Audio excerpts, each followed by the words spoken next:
Good morning, students. Today, the topic is Euler Circuit. It comes under nonlinear data structures. The main objectives of this video are learning about the basic concepts behind the Euler Circuit with one example and how to solve the problem on Euler circuits. So before going into the topic, first we have to know what is Euler circuit. So Euler circuit is a circuit that uses every edge in a graph with no repeats. It has to cover all the edges, but there should not be any repeated edge. So why it is called as a circuit means it must start and end at the same vertex. So we move with one example. So the below graph has several possible Euler circuits. So for example, assume the starting vertex is A. So as I told, if it is Euler circuit, we have to reach the same vertex again. That is, the ending vertex is also A. See the path A, D, D, E, A, then A, C, C, E, F, C, C, B, then A. So this is one example of Euler circuit. Similarly, you can get another possible Euler circuit for the same graph also. Okay, that's why we have several possible Euler circuits for the given graph. So A to E, follow the numbers A to E to C, C to A to B, B to C, C to F, then F to E to D, then D to A. So again, the starting and ending vertex is same, that is A. So we can have several possible Euler circuits for the graph. So we move on to the Euler path. So Euler path is very similar to Euler graph. Okay. It should also cover all the edges in a graph. There should not be any repeated edge. But what is the difference mean? It does not have to return to the starting vertex. That is the main difference between Euler path and Euler circuit. In Euler path, if you start with the node A, you have to end with the node A. Whereas in Euler path, you don't need to return to the same vertex. That is the condition. So we move with one example. So one example for Euler path is C, A, B, D, C, then again B. Okay, we start with the vertex C. We reach with the vertex B. So it covers all the edges. We don't have any repeats. And moreover, the starting vertex and ending vertex is not same. Okay. So this is an example for Euler path. So see the diagram in the right hand side. C, A, B, D, A, B, then B, D, D, C, then C, B. Okay. So all the edges are marked. So we move on to Euler path and circuit theorems. What is the condition for finding out Euler path and Euler circuit means? A graph will contain an Euler path if it contains at most two vertices. Okay, at most two vertices of odd degree. Okay. So that is in the graph.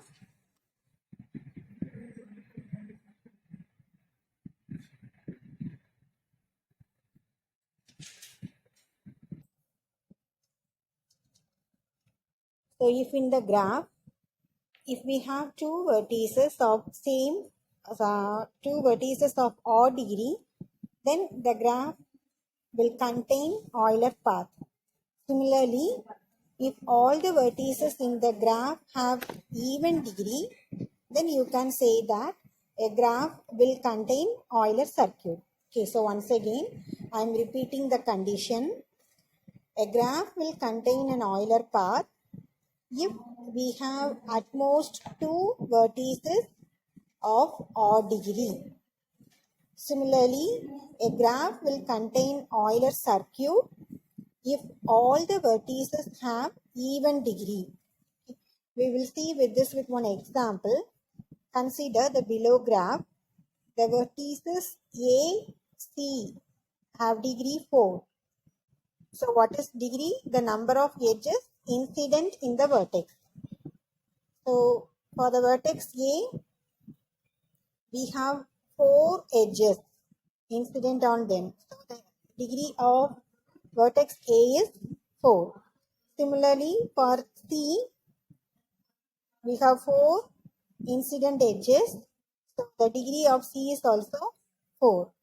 Similarly, we are calculating the degree of B. It is 2 and the degree of D is 3 and the degree of E is 1. So what happened? The graph should not contain the vertices of even degree. Okay, that is the graph. In this graph, all the vertices are having different degrees. That is both the odd degree and even degree. Not all the vertices are having the even degree. So you cannot go with Euler path. So we can move with Euler circuit. Okay. So what is the condition for Euler circuit? There should be at most two vertices of odd degree. So see the figure. The degree of D is 3 and the degree of E is 1. So the condition is satisfied. So you can find out Euler circuit for the graph. Okay. So to find out the Euler circuit or Euler path, we can use depth first search traversal algorithm. Okay. So assume this is the given graph. So we are applying a DFS on this. So from starting vertex is A. So A to B, then B to C. Okay. And from C, we don't have any uncovered edges. So again, we come to A through the back edge. We stuck at A.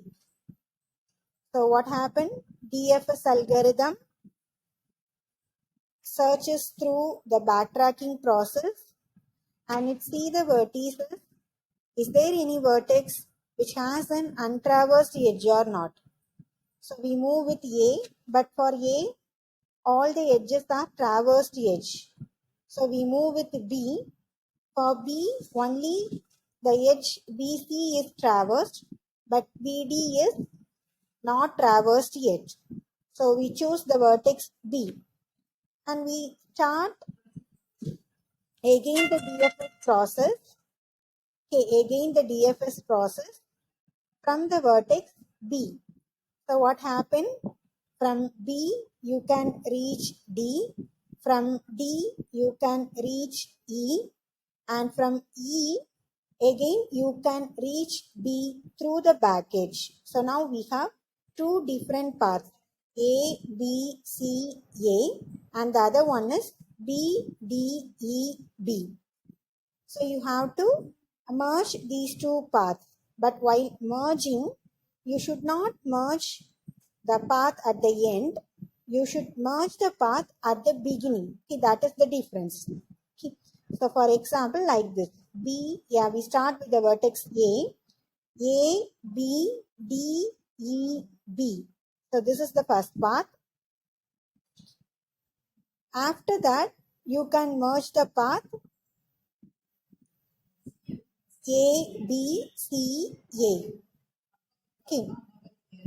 So this is how we are calculating the Euler circuit or Euler path using the depth first search traversal. So to construct the Euler path, you cannot simply concatenate the vertices in the order in which they were visited. So that is, you cannot merge like this. A, B, C, A, then B, D, EB. So you cannot concatenate like this. This is wrong. Okay. So instead, we begin with constructing the temporary path ABCA. Then we backtrack to B. After getting stuck at A, we have to insert the vertices visited from B in the temporary path. Instead of inserting at the end, we have to insert them after B. Okay, that is, you have to insert in the beginning. So that is, we get path like this. A is the starting vertex. The second path, that is this one. A, B, D, E, B. Okay. So then from B, you can reach C, A. So this is how the depth first search traversal is used for finding out Euler path and Euler circuit. Okay. We move with one more example. Okay. So this is the given graph. So the usual procedure, pick a vertex and perform a depth first traversal. Mark the edges that are traversed and mark if any vertex that is reached and has no remaining untraversed edges. If this does not lead to a circuit, there is no Euler circuit in the graph. Otherwise, pick a vertex with untraversed edge and repeat the first step once again. Okay. So this is the procedure. We will see with one example. So this is the given graph. Okay. First you draw the adjacency matrix. That is, from the vertex 1, we have an edges to the vertices 2, 4, 5, 6. And from the vertex 2, we have an edge to 3. Similarly, we have an edge to 1. And from vertex 3, you have an edge to 4. And we have an edge to 2. Like that, you fill the adjacency matrix. Then assume my starting vertex is 1. So from 1, you can reach the vertex 2. So that edge is marked. Okay, that is 1 to 2 is marked. Since it is an undirected edge, 1 to 2 is same as 2 to 1. So 2 to 1 is also marked. Don't forget, we are applying a depth first search traversal. So from 1, we move with the vertex 2, and from 2, your reachable vertex is 3. Okay, so from 1, we move to 2, then 2 to 3. So mark the edge 2 to 3 as well as 3 to 2. So now we are in the third row. For 3, we have only 2 vertices 2 and 4, 2 edges 2 and 4. 2 is already visited, so we don't have any other way. We have to move to the edge 4. That is like this. From vertex 1, I am moving to the edge 2. From 2, I am moving to 3. And from 3, I am moving to 4. So 3 to 4 is marked. Similarly, 4 to 3, it is also marked. Okay. Now we are in the fourth row. Okay. So from the fourth row, you can reach 1, 5, 6. Okay. What happens if you choose with 5? The next vertex is 5. For 5, we have only 2 edges, 5 to 1 and 5 to 4. So both are already visited. Okay, 5 to 1 and 5 to 4. You cannot reach 6. That is, you are striking at the vertex 5. So you should not move that way. From 4, you go with the node 1. Okay. Hope you understand why we didn't choose the node 5. Because if you choose node 5, 1 to 2, 2 to 3, 3 to 4 and from 4 to 5, what happened in the next step from 5, either you can reach the vertex 1 or you can again reach the vertex 4. Okay. So 4 to 5 I am reaching. So 4 to 5 is marked and 5 to 4 is marked. So we have only one remaining edge, 1. So this is the path I am getting if I have chosen the vertex 5. 1, 2, 3, 4, 5, 1. So here the edge 4 to 6 is not covered. So this is not a possible solution. So instead of moving into 5 from 4, you again go back to the node 1. So what happened? Now we get the path 1, 2, 3, 4 and again 1. And we are finding out, is there any edges which are not traversed? Okay, like this. Pick the vertex 1 and I am seeing whether any non-traversed edges are there or not. So I am going with 5. So 1 to 5. So go to the 5th row. From 5, the two edges are there. One is already traversed. We have 4. So 5 to 4 is selected. So mark the path 4 to 5. Similarly 5 to 4. So 1, 5, 4. This is the path. And again I am coming into the vertex 4. That is the 4th row. Is there any untraversed edges there or not? Only 6 is available. So you can traverse 6. So 4 to 6 is marked and 6 to 4 is marked. Okay. So 6 is added and from 6 I can reach the vertex 1. So now we get the path like this. Okay. From the first iteration I obtained the path 1, 2, 3, 4, 1 and by using the second iteration I got the path 1, 5, 4, 6, 1. So don't forget, the insertion takes place at the beginning. So what happened? My path is 1, 5, 4, 6, 1. That is like this. 1, 5, 4, 6, 1. It is inserted at the beginning. And from 1, you can reach 2, 3, 4. Then finally, we conclude at node 1.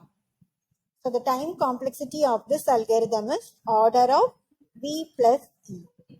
So that's about Euler circuit. So these are some university questions. Okay. And some of the gate questions may be asked in this topic.